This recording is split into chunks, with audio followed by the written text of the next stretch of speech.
Hey guys, it's your girl Dons. Welcome back to my channel. My 20-week update.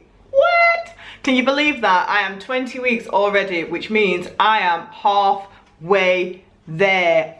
Oh my goodness me. I've not yet had my anomaly scan. That is going to be in next week. So I do not know baby Spud's gender just yet. But I'm going to be posting a gender reveal video for you guys and for me and the girlies.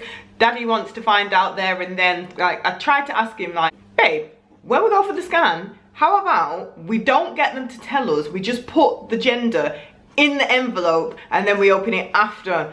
He was like, look, Danette, you get your envelope and don't find out the sex of the baby, and I find out the sex of the baby right there in the room.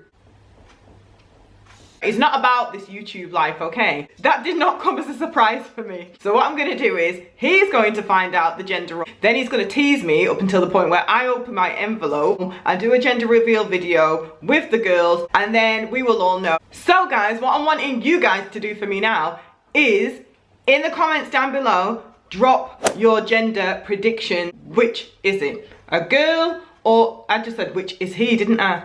See, I already think it's a boy. I already think he's a boy. I'm like, every time I talk about baby Spud, I'm like, he, please be a he, because I've been looking at boys' names, not girls' names. So I can tell you that today I am exactly 20 weeks and 2 days. And I am so happy to tell you that the morning sickness has gone. It's gone.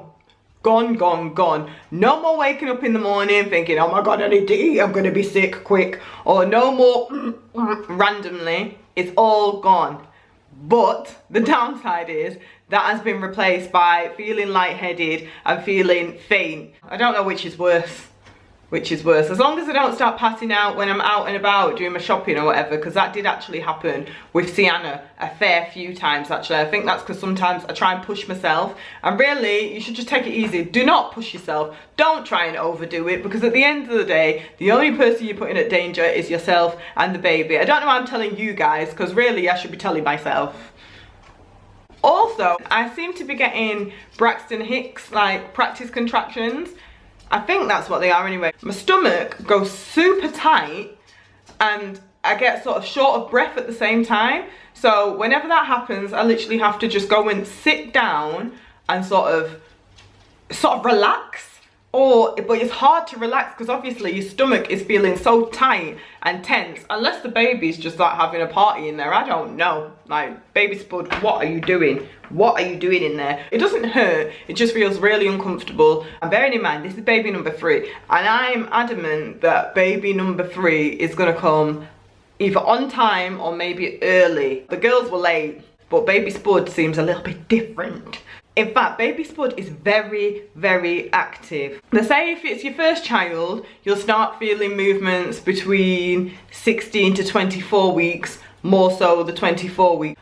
I've been feeling baby Spud like jigging about in there since about 14 weeks or so, because obviously I know what feelings I'm feeling for, and they were like little, they weren't even flutters though, they were like the odd kick and stuff. Like now, I feel when baby Spud gets hiccups. I feel when baby Spud decides to do a full-on flip, like somersault. I don't know what it's like. It's a big movement. That's the only way I can explain it. It's a big movement. It's a big sudden movement, and it makes me leap out of my skin. Like, oh my gosh, what are you doing? What are you just moving now? Yeah, I'm talking about you. It's a big movement. I'd say that's quite an uncomfortable movement as well. Like the kicks and the hiccups, I can handle them, and I can see them from outside my stomach as well, because you sort of just see your belly go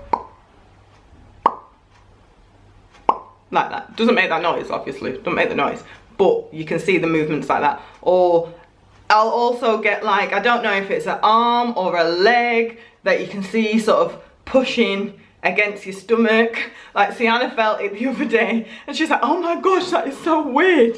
What is baby Spud doing? So I don't know, I think baby Spud's trying to break free or trying to get involved. I don't, obviously a baby can hear now as well, so I suppose when he or she can hear me and like maybe Chico barking or the girls playing or arguing, baby Spud is quite active.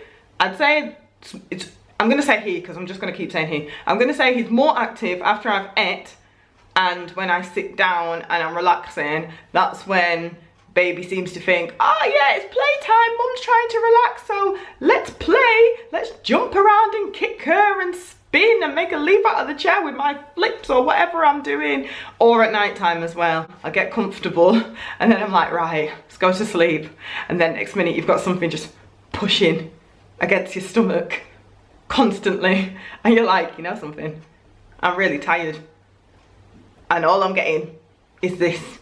One app that I actually would like to tell you about at the moment, it's actually an app and it's a charity, is Kicks Count. It is really important that you pay attention to the movements of your baby. Now, Kicks Count is a charity that aims to reduce the UK's high level of stillbirths and neonatal death rates by creating awareness of babies' movements. When you start feeling your baby move, it's really important that you pay attention to the movements, because if you notice that those movements start to reduce, it's important that you contact your maternity unit or your midwife straight away, and then they'll obviously be able to get you in, check you over, just to check that everything is okay with baby. Me being 20 weeks, that means my bump has gone a lot bigger. If you would like to see my 20-week bump, if you just jump onto my Instagram, which I'll put down here, you will be able to see it there, because I have put my picture where I tried to be all artistic and everything. Like, I don't know, I might have failed, I might not have failed, but I tried to get artistic with like shapes and black and white pictures and stuff, and I did my 20-week bump post on my Instagram. So jump onto my Instagram after you've watched this video and you'll be able to see what my bump is looking like. But yeah, baby is getting bigger, and obviously bump is bigger, which means I am super uncomfortable at night when I am trying to sleep. Oh my gosh, my belly's like a weight at the front of me, and I've not really gained much weight body wise, it's just at the front I've just got this ball of a stomach, like my stomach's like a ball. And then at night, obviously when I'm sleeping, it feels really heavy. I can't lean forward because I feel like I'm squashing the bump. I can't lean backwards because obviously you're not actually meant to sleep on your back while you are pregnant, especially within the 2nd and 3rd trimester, because it can block the blood supply to your placenta, something. I'm going to check that actually. I'm sure that's what I read though. And I remember from being pregnant with Sienna that you're not actually meant to sleep on your back when pregnant. It's quite dangerous. So how I go to sleep is with 2 cushions between my legs, 1 cushion sort of wedged under my bump so it's not like I have to lean forward, another cushion behind my back so I don't lean onto, like roll onto my back, and then I've got my pillow. And the funny thing is, it takes me about 20 minutes to get comfortable in bed, right? And then I'll get comfortable in bed, faffed about, got myself all comfortable, my cushions and everything, covers over me and stuff, and then what happens? Like, what happens after I got myself comfortable? What do you think happens? Do I need a wee? I think I need the toilet. Do I really need the toilet, or should I just wait? Should I just try and hold out? Just get up, just get up. I mean, it's took me 20 minutes to get comfortable in the bed, right? And then I have to go to the toilet to go wee-wee, and then come back to my bed and do the whole thing with the cushions between my leg, under my bump, or behind my back, all over again. Oh my gosh. Sleep, the thing that I used to love, is starting to be a chore. And then the other thing is, I think in my past video I was saying, yeah, I sleep through and wake up in the morning for my wee. Now I wake up for a midnight wee. It's like I'm not weeing every hour or anything, but I wake up for a midnight wee. So I go to bed late-ish anyway, take ages to get comfortable, get to sleep for a couple of hours, wake up for a wee, look at the time and think, oh my god, I've got to wake up in a couple of hours, go back to sleep, then wake up to start my day. Like, oh my goodness me. Things that I love at the moment are onion rings. Like, but I don't like onions, this is the thing. I keep buying onion rings from Asda, from Tesco, from Marks and Spencer's, and I'm cooking them and the girls are like, oh my god, mum, they stink. I'm like, yeah, but I like them, and the baby obviously likes them. The other thing that I still really love is chocolate Nesquik. Like, I don't know, I think it's because I read on it that it contains iron and obviously the calcium as well, so I keep drinking that all the time, even though I don't like milk. God knows, I don't know, don't like milk. One thing that I really can't stand though is water. because it's just got no taste. I'm drinking it, and obviously your mouth is already a bit like wet and like dribbly and everything because you're already producing quite a bit of saliva. So for me to keep adding water to my mouth as well, that's not helping me right about now. It's not helping me. So I don't like water. So one thing that I do keep using is I add Robinson squashed to water. So when I'm carrying my bottles of water around, the lemon and lime flavour as well, when I'm carrying my bottles of water around or when I'm getting a glass of water at home, just give this a shake, uncap the lid, squirt 2 squirts in the glass, and then I've got a lovely glass of lemon and lime. Someone out there is probably saying, why don't you just buy a big bottle of it? They don't do a big bottle in the lemon and lime one. So I have to pay £1.50 for this. But it lasts a while, to be honest. But, well, it was lasting me a while until Skylar Ray decided that she likes to drink it too. So now I have to share it with Skylar Ray. I'm very possessive with my food at the moment as well. Like, normally I won't share anything. If I buy something and it's for me, it is for me. It's for me. I don't want to share my food, okay? I don't want to, even though they are my kids, I don't want to share my food. But I'll share the drink, I'll share the drink. Body-wise, my skin has gone so dry, it's unbelievable.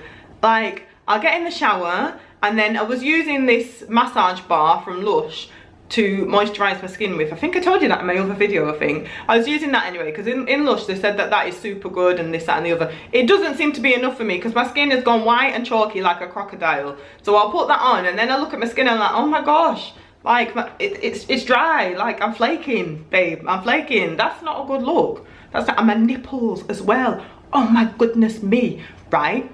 Okay, obviously, right in pregnancy, your nipples go darker and they get bigger because obviously if you're going, well, for when baby breastfeeds, a baby needs to see your nipple, doesn't it? So at the moment, mine look like chocolate buttons, but not like little chocolate buttons, like massive chocolate, the giant chocolate, Cadbury's chocolate button. That is what my nipples look like. I was like, oh my gosh, I don't like the look of that.